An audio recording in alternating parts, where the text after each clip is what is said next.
सही बात है। हाँ, पढ़ने लाऊंगा।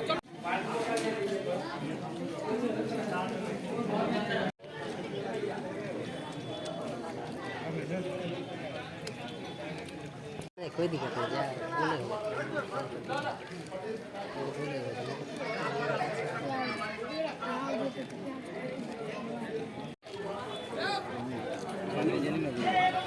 इंटरव्यू चालू।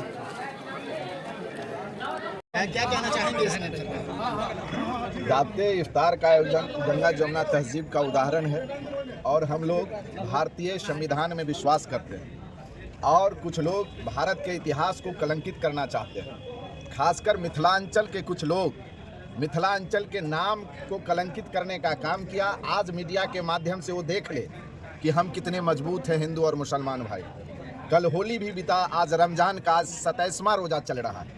निश्चित रूप से आज शब कदर की रात है और इस मौके पर हमने दावते इफ्तार का आयोजन करके हम देश और दुनिया को संदेश देना चाहते हैं कि जब तक दुनिया है तब तक गंगा जमुना तहजीब भारत में रहेगा और मिथिलांचल प्रधान रूप से रहेगा। अगर इस पर कोई टीका टिप्पणी या किसी प्रकार का अगर भेदभाव करता है तो निश्चित रूप से ऐसे लोगों पर कड़ी से कड़ी कार्रवाई भी होनी चाहिए और ऐसे लोगों को शर्म भी करनी चाहिए। अच्छा, केंद्र सरकार ने एक घोषणा किया अल्पसंख्यकों के लिए, सौगाते मोदी करके किट प्रदान किया जाएगा अल्पसंख्यकों को। कैसे देखते हैं इस घोषणा? नहीं, ये सब तो लोक लुभावनी बात है। किसकी आप बात कर रहे हैं? सौगाते मोदी आप उस मोदी का चर्चा मत कीजिए। आज के दिन जो वक्फ बोर्ड पर हमला कर दिया, हाँ। और ऐसे लोग भारतीय संविधान को दुरुपयोग करना चाहते हैं। बाबा साहेब भीमराव डॉक्टर अंबेडकर के संविधान को तोड़ना चाहते हैं और मनुस्मृति लागू करना चाहते हैं। ऐसे लोग कभी भी हम लोगों का मददगार या कहिए कभी भी हम लोगों का कोई सौगात देने की बात नहीं कर सकते। वक्फ बोर्ड पर क्या कहना है आपका? वक्फ बोर्ड तो निश्चित रूप से हमारे नेता जिस प्रकार से कल गर्दनी बाग में जाकर आवाज दिए हैं कि कोई माई का लाल नहीं इन चीज को अलग कर सकता है, वक्फ बोर्ड के संपत्ति को छीन सकता है। हम अपने नेता को तहे दिल से शुक्रगुजार करना चाहते हैं और उनका हम खैर मकदम भी करते हैं। साथ ही साथ अपने अल्पसंख्यक भाइयों को इसको हम कहना चाहते हैं कि तोड़ दो उन सत्ता को जो तुम्हें गुलाम करता हो, चूम ले उन फांसी के फंदे को जो तुम्हें आजाद करता हो।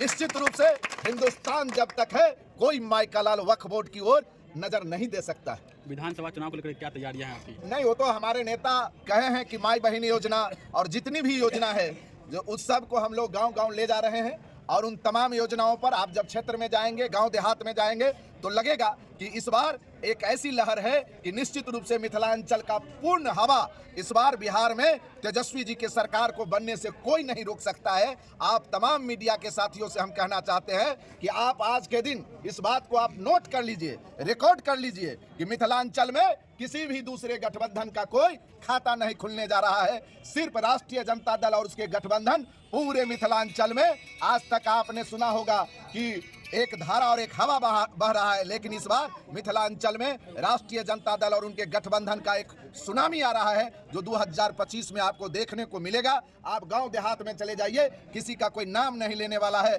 सिर्फ यही कहता है लोग कि कौन सा ऐसा नेता है जो बिजली का यूनिट फ्री कर रहा है, माई बहन योजना को लागू कर रहा है, जो वृद्धा पेंशन और विधवा पेंशन को आगे बढ़ा रहा है, 400 से 1500 तक ले जा रहा है। और तेजस्वी जी के कथनी और करनी में कोई अंतर नहीं है। आपने देखा होगा जब तेजस्वी जी की सरकार बनी, उन्होंने कहा था कि हम नौजवानों को नौकरी देंगे, आपके सामने में है। आज आप देख रहे हैं किस तरह से नौजवान, किसान, मजदूर, दलित, शोषित, पीड़ित, अल्पसंख्यक भाई हाथ से हाथ मिलाकर माननीय नेता तेजस्वी जी के नेतृत्व में सरकार बननी जा रही है। आपको विधानसभा चुनाव में कितनी संभावना है कि टिकट मिलेगी आपको राष्ट्रीय तरफ से? राष्ट्रीय नेता का जिस प्रकार से आशीर्वाद और सहयोग और जिस तरह से जन आकांक्षाएं, जन जन का एक प्यार और स्नेह मिल रहा है। हमारे राष्ट्रीय नेता ने कहा है कि हम सर्वे करा रहे हैं, किसी व्यक्ति विशेष के बात पर हम टिकट नहीं देंगे। हमारे नेता सर्वोच्च हैं, उनका जो भी निर्णय होगा सर्व सम्मान, और हम लोग उस निर्णय के साथ हैं। क्या अपील करेंगे? बिहार दौरे पर इसको लेकर क्या कहना नहीं, इस सब पर कोई टिप्पा टिप्पणी करने की मधुबनी चर्चा में नहीं है। मोदी जी आ निश्चित रहे हैं। रूप से आप देख ही रहे हैं, उसको डर हो गया है। मैं बार बार कह रहा हूं कि मिथिलांचल में उसका सुपड़ा साफ हो रहा है, इसीलिए डर से वो आ रहे हैं। लेकिन इस सब से कुछ होने वाला नहीं है। जननायक कर्पूरी ठाकुर का धरती रहा है, राम मनोहर लोहिया और शहीद सूरज नारायण देव नारायण गुरमैता शहीद परमेश्वर यादव का धरती रहा है। इसीलिए इतिहास परिवर्तन ले चुका है। जितनी बार हेलीकॉप्टर और हवाई जहाज से आवे, कोई परिवर्तन नहीं होगा। पूरा मिथिलांचल राष्ट्रीय जनता दल के नेतृत्व में पूरे बिहार में तेजस्वी जी को मुख्यमंत्री बनाने जा रहे इस हैं। इफ्तार पार्टी के माध्यम से क्या मुसलमान भाइयों से अपील करेंगे आप? हम सिर्फ यही अपील करेंगे कि आपका पुराना इतिहास रहा है, आपने गंगा जमुना तहजीब में आप बढ़ चढ़ कर हिस्सा लिया। भारत की आज़ादी में आपको निश्चित रूप से असफाउल्लाह खां जैसे महान वीर रत्न को भूला नहीं जा सकता है। इसीलिए आपका इतिहास रहा है। आपके इतिहास के साथ जो कोई भी छेड़छाड़ करेगा, उसके विरुद्ध हम तमाम लोग खड़ा रहेंगे। धन्यवाद। हमारे नेता से ले लीजिए फूल।